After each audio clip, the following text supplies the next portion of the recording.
ಈ ದೇಶಕ್ಕೆ ಶ್ರೀಮತಿ ಇಂದಿರಾ ಗಾಂಧಿಯವರು ತುರ್ತು ಪರಿಸ್ಥಿತಿಯನ್ನ ಹೇರಿದ್ರು. ತುರ್ತು ಪರಿಸ್ಥಿತಿಯನ್ನ ಹೇರೋದಕ್ಕೆ ಅವಕಾಶ ಅಥವಾ ಅವಶ್ಯಕತೆ ಅಥವಾ ಸಂದರ್ಭ ಏನಿತ್ತು? 1975ನೇ ಇಸ್ವಿ ಜೂನ್ ತಿಂಗಳಿನಲ್ಲಿ ಅಲಹಾಬಾದ್ ಹೈಕೋರ್ಟ್ ಒಂದು ತೀರ್ಪನ್ನು ಕೊಡ್ತು. ಏನು ತೀರ್ಪನ್ನು ಕೊಡ್ತು? ಶ್ರೀಮತಿ ಇಂದಿರಾ ಗಾಂಧಿಯವರ ಆಯ್ಕೆ ಅದು ನ್ಯಾಯಯುತವಾಗಿ ನಡೆದಿಲ್ಲ ಚುನಾವಣೆ, ಹಾಗಾಗಿ ಅವರು ಸಂಸದರ ಸ್ಥಾನಕ್ಕೆ ತಕ್ಷಣಕ್ಕೆ ರಾಜೀನಾಮೆಯನ್ನು ಕೊಡಬೇಕು, ಪ್ರಧಾನಮಂತ್ರಿ ಹುದ್ದೆಯಲ್ಲಿ ಮುಂದುವರಿಯಬಾರದು. ಅಲಹಾಬಾದ್ ಹೈಕೋರ್ಟ್ ತೀರ್ಪು ಕೊಡ್ತು. 1975ನೇ ಇಸ್ವಿಯಲ್ಲಿ 77ರವರೆಗೆ ಪ್ರಧಾನಮಂತ್ರಿಯಾಗಿ ಅವರು ಮುಂದುವರೆದ್ರು. ಹೇಗೆ ಮುಂದುವರೆದ್ರು? ಶ್ರೀಮತಿ ಇಂದಿರಾ ಗಾಂಧಿ ಅಧಿಕಾರವನ್ನು ಬಿಟ್ಟು ಕೆಳಗಿಳಿಲಿಲ್ಲ. ಅವರು ದುರ್ಬಳಕೆ ಮಾಡಿದ್ದು ಈ ಸಂವಿಧಾನದ ಆರ್ಟಿಕಲ್ 368 368. ಆರ್ಟಿಕಲ್ 368 ಏನು ಹೇಳುತ್ತೆ? ಸಂವಿಧಾನದ ತಿದ್ದುಪಡಿಯ ಕುರಿತಾಗಿ ಆರ್ಟಿಕಲ್ 360 ಹೇಳುತ್ತೆ. ಅಂಬೇಡ್ಕರ್ ಅವರು ಈ ಸಂವಿಧಾನವನ್ನು ರಚನೆ ಮಾಡುವಾಗ 3 ಅಂಗಗಳನ್ನು ಕೊಟ್ಟಿದ್ರು. ಅದು ಶಾಸಕಾಂಗ, ಕಾರ್ಯಾಂಗ, ನ್ಯಾಯಾಂಗ. ಅಂಬೇಡ್ಕರ್ ಅವರ ಆಶಯ ಏನಿತ್ತು ಅಂದರೆ ಒಬ್ಬರ ಕೈಗೆ ಅಧಿಕಾರ ಹೋಗಬಾರದು.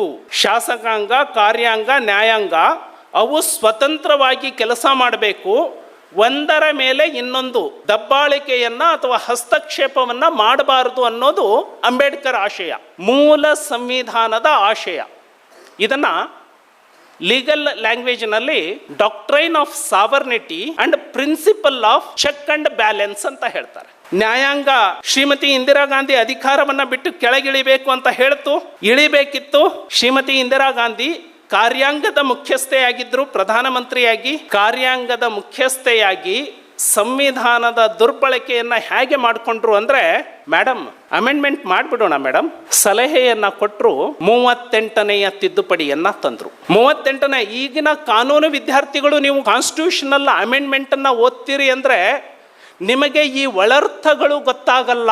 ಅಲ್ಲಿ ಒಳ್ಳೆಯ ಉದ್ದೇಶಗಳನ್ನೇ ಪ್ರೆಡಿಕ್ಟ್ ಮಾಡಿಬಿಡ್ತಾರೆ. ಇದು ಹೇಗೆ ಅಂದ್ರೆ ರೇಷ್ಮೆ ಶಾಲ್ ಒಳಗಡೆ ಏನೋ ಇಟ್ಟು ಹೊಡೆಯೋದು ಅಂತಾರಲ್ಲ, ಆ ರೀತಿ. ಕಾನೂನು ವಿದ್ಯಾರ್ಥಿಗಳು ನೀವು ಅಮೆಂಡ್ಮೆಂಟ್ ಅನ್ನ 38ನೇ ಅಮೆಂಡ್ಮೆಂಟ್ ಓದ್ಬಿಟ್ರಿ ಅಂದ್ರೆ ಏನೂ ತಪ್ಪು ಕಾಣಲ್ಲ ನಿಮಗೆ. ಅದರ ಹಿಂದಿನ ಒಳಾರ್ಥವನ್ನ ನೀವು ಹುಡುಕಿದ್ರೆ ಮಾತ್ರ ನಿಮಗೆ ಗೊತ್ತಾಗೋದು.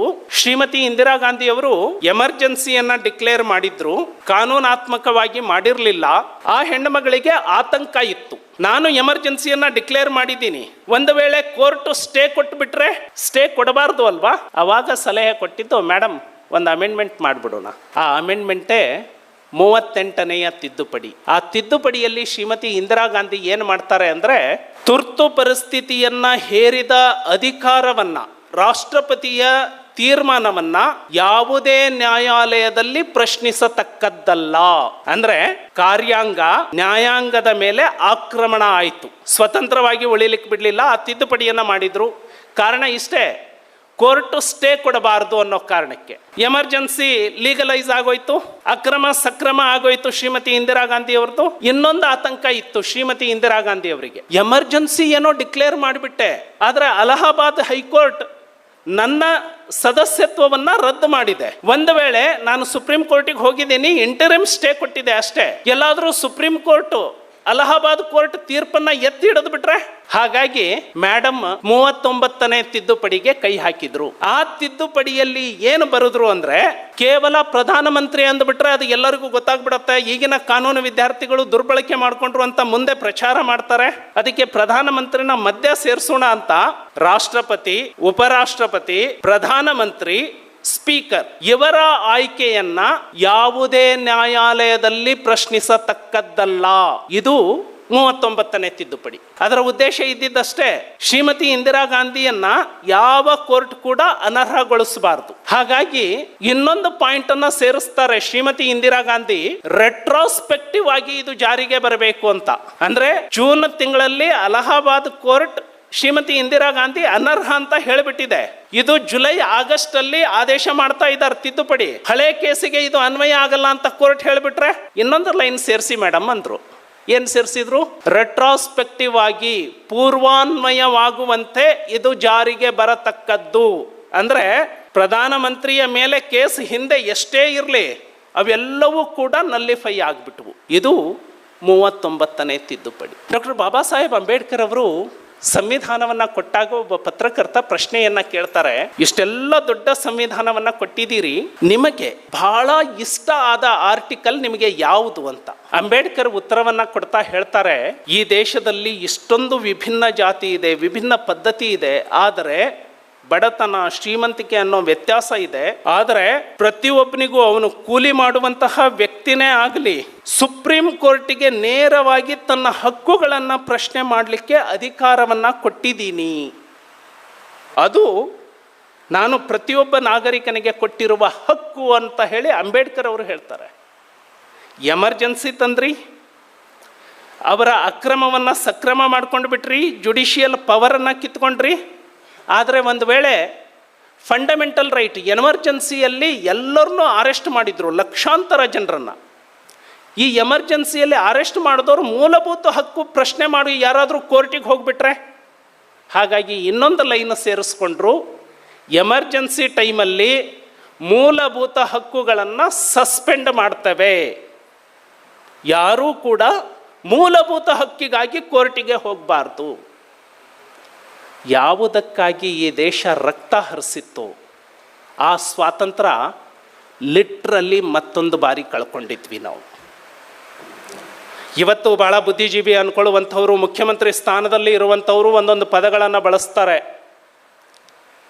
RSSನವರೇನು ಸ್ವಾತಂತ್ರ್ಯ ಹೋರಾಟಗಾರರೇನ್ರಿ ಅಂತ.